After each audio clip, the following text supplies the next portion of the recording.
সারা দেশে নির্বাচনী জোয়ার বইছে। আগামী ফেব্রুয়ারির প্রথমার্ধেই জাতীয় নির্বাচন হবে বলে নিশ্চিত করেছেন প্রধান উপদেষ্টা প্রেস সচিব শফিকুল আলম। সকালে রাজধানীর একটি হোটেলে জনতার ইশতেহার বিষয়ে সংলাপে তিনি কথা বলেন। জুলাই সনদ বাস্তবায়ন ও গণভোটের বিষয়ে রাজনৈতিক দলগুলো এক মতে আসতে না পারায় দ্রুতই এ বিষয়ে অন্তর্বর্তী সরকারি সিদ্ধান্ত নেবে বলেও জানান প্রেস সচিব। শেখ হাসিনার চোরতন্ত্র পরবর্তী সরকারের জন্য ভয়াবহ চ্যালেঞ্জ উল্লেখ করে তিনি বলেন, বিভিন্ন আন্তর্জাতিক সংবাদ মাধ্যমে তার বক্তব্য দেশের অভ্যন্তরীণ নিরাপত্তার জন্য হুমকি। এ সময় বিএনপি স্থায়ী কমিটির সদস্য আমির খসরু মাহমুদ চৌধুরী বলেন, দেশের মানুষ সাংঘর্ষিক রাজনীতি চায় না। কথায় কথায় কয়েকটি দলের রাস্তায় নামার তীব্র সমালোচনা করেন তিনি। সব মশার বিরুদ্ধে সুরক্ষা দিতে এলো বসুন্ধরা এক্সট্রিম অ্যারোসল। মশার বিরুদ্ধে এক্সট্রিম সুরক্ষা। দ্বিমত তো থাকবেই। আপনি একটা কথা বলবেন, আরেকজন একটা কথা বলবে, তারপরে এর দ্বিমতের ভিত্তিতেই আমরা একটা কনসেনসাসে যেয়ে তারপরে একটা ডিসিশন হবে।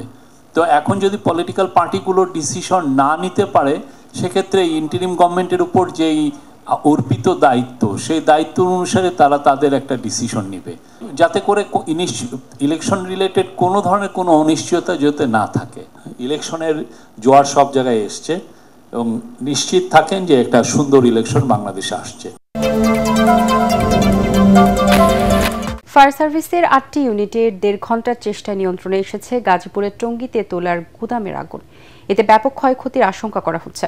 প্রত্যক্ষদর্শী ও ফায়ার সার্ভিস জানিয়েছে, দুপুর ১২টার দিকে টঙ্গী স্টেশন রোডের মিল গেট এলাকায় একটি তুলার গুদামে আগুনের সূত্রপাত ঘটে। এ সময় কালো ধোঁয়ার কুণ্ডলী দেখে আগুন নেভাতে ছুটে আসে আশপাশের মানুষ। ততক্ষণে আগুনের ভয়াবহতা বেড়ে যায়।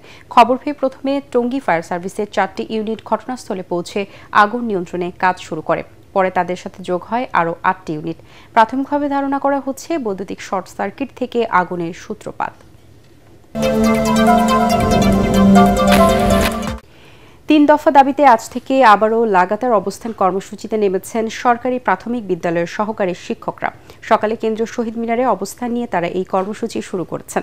বেতন ১০ম গ্রেডে উন্নীত করা, চাকরির ১০ ও ১৬ বছর পূর্তিতে উচ্চতর গ্রেড প্রদান এবং শতভাগ পদোন্নতির দাবি জানান আন্দোলনরত শিক্ষকরা। এসব দাবি আদায় না হওয়া পর্যন্ত অবস্থান কর্মসূচি এবং পরবর্তীতে কলম বিরতিতে যাবার হুঁশিয়ারি দিয়েছেন তারা। মূলত আমরা সহকারী শিক্ষকদের এন্ট্রি পদ ১০ম আর শতভাগ পদোন্নতি এবং আমাদের উচ্চতর গ্রেডের যেটি জটিলতা সেটি সমাধানের জন্য আমরা ৩টি দাবি নিয়ে মূলত এখন মাঠে নেমেছি। এই দাবি যদি মেনে না হয়, পরবর্তীবারে আমাদের বৃত্তি পরীক্ষা, প্রাথমিক শিক্ষার যে স্কুল পরীক্ষা, সকল কর্মকাণ্ড ইভেন এবং আমরা তালাবদ্ধ করে দেব। দুদিনের সফরে এখন নিজ জেলা পাবনায় রাষ্ট্রপতি মোহাম্মদ শাহাবুদ্দিন। সকাল ৯টা:৪০ হেলিকপ্টারে ঢাকা থেকে পাবনা স্টেডিয়ামে পৌঁছান তিনি। সেখানে পাবনা জেলা প্রশাসক মোহাম্মদ মুজিবুল ইসলাম ও মফিজুল ইসলাম ও পুলিশ সুপার মোর্তজা আলী খান তাকে স্বাগত জানান। পরে সার্কিট হাউসে রাষ্ট্রপতিকে দেওয়া হয় গার্ড অফ অনার।